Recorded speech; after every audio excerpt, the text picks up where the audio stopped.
If you're a real estate agent, more than likely you get phone calls just like I do with regard to listings that you have for sale. And typically, these phone calls that I'll talk about today are from investors, people that have headhunters that are working for them, reaching out, trying to set appointments to talk to you about what your seller will and will not take. And some of the clever things that they talk about is they talk about the current market. They also use clever words like terms. It's all about the terms is really what's going to be most important to the seller. So then I asked the caller, who's actually just the scheduler, because now they're wasting my time trying to get the most attention on my seller's listings. What do you mean by terms? Well, terms are kind of like the whatnot of things. And I say, I don't understand what that means.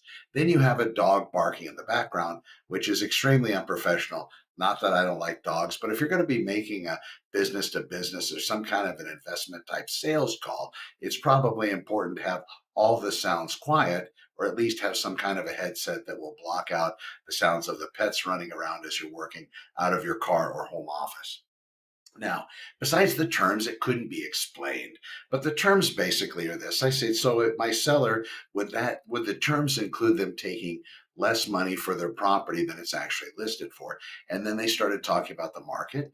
They started talking about the market potentially going down with the way that the economy is and so on and so forth. And that this time, usually in these particular areas, the market happens to start to decrease during the first quarter and the second quarter of most years, which is actually the opposite. So then he said, why don't you take this to your seller? I'll have somebody call you. You can take it to your seller. And I say, and tell them what?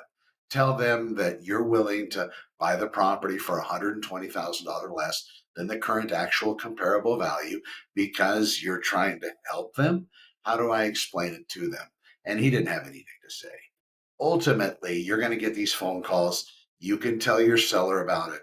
But come to find out, I believe that the longer view is not to tell them, just basically when you're taking their listing, say, I'm going to be getting these phone calls, and have them establish in writing that if these offers happen to be sent, the other thing they want is they want me to represent them as the real estate buyer, and I'm not really fanciful of dual agency, but that's the other part of the process. So they look at me that I'm going to be greedy and want to try to sell this because now I'm going to be getting a commission from my seller representing the buyer. And that's not even true.